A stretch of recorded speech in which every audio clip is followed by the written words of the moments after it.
안녕하세요. 엘리 김미선입니다. 이 시간에는 호흡의 응급 상황에 대해 알아보도록 하겠습니다. 우리가 숨을 마시면 가슴 아래 횡격막이 내려가고 흉곽이 부풀면서 대기 중의 산소가 공기와 함께 들어오고요. 숨을 내쉬면 반대로 횡격막이 올라가고 흉곽이 제자리로 돌아가면서 내 몸속의 이산화탄소와 함께 공기를 밖으로 내보냅니다. 이처럼 숨을 마시고 내쉬기를 반복하는 것을 호흡이라고 합니다. 호흡의 응급 상황은 사람의 생명을 위협하는 호흡기의 문제입니다. 호흡의 응급 상황은 폐로 공기가 자유롭고 쉽게 드나들 수 없을 때 발생하는데요. 호흡의 응급 상황의 예로 호흡곤란과 호흡성 신정지가 있고 원인으로는 천식과 다른 질병 등의 다양한 원인들이 있습니다. 다양한 원인들 중에서 먼저 호흡곤란부터 알아보도록 하겠습니다. 호흡곤란은 숨을 쉬기 어렵거나 숨을 쉬는 것에 불편함을 느끼는 것입니다. 이것이 가장 흔한 호흡의 응급 상황인데요. 호흡곤란은 호흡이 멈추는 호흡성 심정지로 이어질 수가 있습니다. 정상적인 호흡은 지금의 숨을 쉬는 것처럼 큰 어려움이 없이 규칙적이고 조용히 이루어집니다. 호흡할 때 조용하고 빠르지도 않고 호흡 시 통증 또한 없는 것을 말하지요. 호흡곤란의 원인으로는 기도를 막는 기도폐쇄, 독가스 흡입이나 식중독 같은 중독, 머리 또는 뇌, 가슴, 폐 또는 복부의 손상, 불규칙한 심박수, 질병 등이 원인으로 될 수 있습니다. 또 감정적인 스트레스, 아나팔락시스 같은 심한 알레르기 반응이라든지 만성 심부전이라든지 감전사고, 익수사고, 약물 과용 등이 호흡곤란의 원인입니다.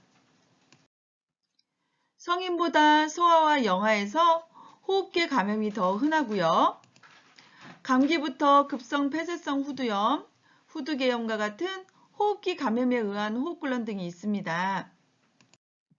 호흡곤란의 증상은 다양한데요.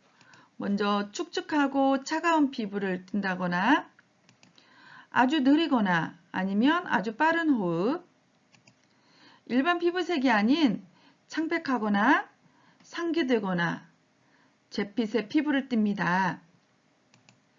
깊거나 아니면 얕은 호흡을 하기도 하고요. 짧은 호흡이나 헐떡이는 호흡을 하기도 합니다. 어지러움을 느끼거나 완전한 문장을 말하기가 어렵다든지 가슴에 통증을 호소한다든지 또는 손이나 팔의 저림 증상을 나타내고요.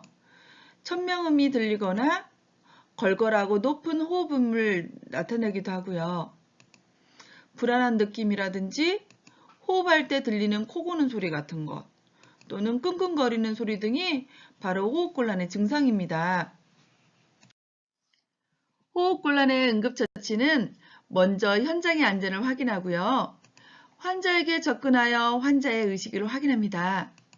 여보세요? 괜찮으세요? 여보세요? 여보세요? 만약 의식이 있다면 호흡과 순환 상태를 확인합니다.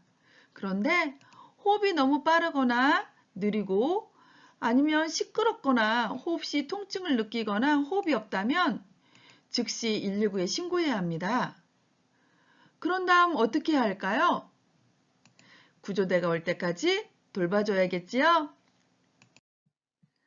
만약 의식이 있다면 심각한 출혈이 있는지 생명을 위협하는 상황이 있는지 확인하고 환자의 증상에 따라 처치하면 됩니다. 호흡곤란으로 말하기가 어렵다면 고개를 끄덕이거나 흔들어서 네 또는 아니오를 답하게 하시면 됩니다. 만약 환자가 대답할 수 없다면 목격자에게 도움을 요청하시면 됩니다. 호흡곤란 환자의 경우 편안한 자세는 누워있는 것보다 앉아있는 것이 호흡하기에 더 편안합니다. 환자를 구조대가 올 때까지 계속해서 관찰하고요. 호흡곤란에 추가 증상이 있는지 잘 살피면서 보살피시면 됩니다. 이번에는 과호흡인데요. 정상보다 호흡이 빠르고 깊게 할 때 발생합니다. 과호흡이 발생했을 때 사람들은 호흡 조절이 마음대로 되지 않습니다.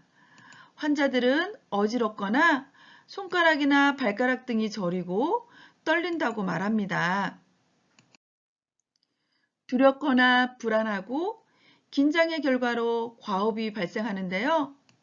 그러나 과호흡은 머리 손상이라든지 심각한 출혈이라든지 또는 고열이나 심부전, 폐질환과 당뇨 응급 상황의 질병으로도 나타나기도 합니다. 과호흡의 원인이 분명하게 감정적 스트레스라든지 혹은 정신적인 충격 때문이라면 환자를 안심시켜주고요. 천천히 호흡하도록 유도합니다.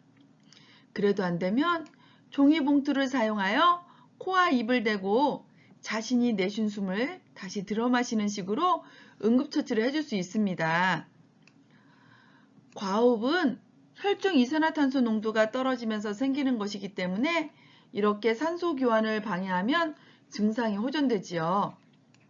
주의사항으로는 종이봉투는 짧은 시간만 사용하고요. 비닐봉투는 질식의 위험이 있으므로 사용을 자제합니다. 이번엔 천식 발작에 대해 알아보겠습니다. 천식은 소아부터 노인까지 모든 연령층에서 발생되며 전체 인구의 10%가 앓고 있을 정도로 흔한 질병입니다. 여러 가지 자극물질에 대한 기관지의 과민 반응으로 인하여 기관지 점막에 염증이 유발되며 이에 따라 기관지가 좁아져서 쌕쌕거리는 천명음이 들린다거나 기침을 한다거나 호흡곤란 등의 증상이 나타나는데요. 발작적으로 악화되어 목숨을 잃을 수도 있는 질환입니다. 일단 호전되면 대부분의 경우 정상 상태로 회복되지만 반복적으로 재발하는 특징을 가진 바로 알레르기 질환입니다. 천식발작의 원인을 살펴보면 먼지와 연기, 식물과 곰팡이, 공기오염, 약물의 알러지, 호흡기 감염, 동물의 털, 두려움 또는 불안함, 극단적으로 춥거나 더운 날씨, 향수, 심한 운동도 천식의 원인이 될 수 있지요. 천식 발작의 증상으로는 마른 기침 또는 쌕쌕거리는 소리가 나고요. 가슴 저림 등의 통증이 나타나고 호흡곤란 또는 빠르고 얕은 호흡 등이 나타나기도 합니다. 말하기조차 힘들기도 하고요.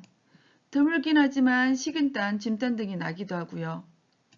두려운 느낌이 들거나 또는 혼란 등의 증상이 나타납니다. 그렇다면 천식 발작의 응급처치는 어떻게 해야 될까요? 천식 발작 시 즉시 119에 신고해야 합니다.